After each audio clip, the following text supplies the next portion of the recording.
राजा महाराजाओं की प्रेरणादायक कहानियां इतिहास में कई बार सुनाई जाती हैं। इनमें से एक प्रसिद्ध कहानी है राजा विक्रमादित्य की, जो न्यायप्रियता, बुद्धिमत्ता और पराक्रम के लिए जाने जाते थे। राजा विक्रमादित्य की प्रेरणादायक कहानी। बहुत समय पहले उज्जैन के राजा विक्रमादित्य अपनी न्यायप्रियता और प्रजा के कल्याण के लिए प्रसिद्ध थे। उनकी दरबार में 9 रत्न नवरत्न थे, जिनमें से एक महान कवि और विद्वान कालिदास भी थे। कहानी का सार। एक दिन एक साधु राजा विक्रमादित्य के पास एक फल लेकर आया और कहा, हे राजन, यह फल आपको अद्भुत शक्ति प्रदान करेगा। राजा ने साधु का सम्मान किया और फल को अपने खजाने में रखवा दिया।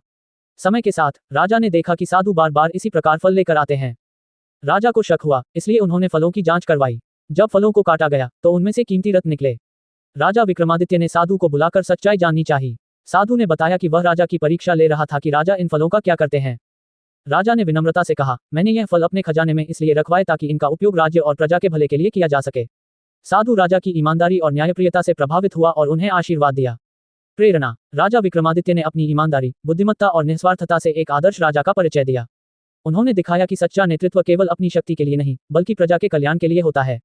इस कहानी से हमें सीखने को मिलता है कि ईमानदारी, निस्वार्थता और दूरदर्शिता एक महान नेता की पहचान होती है।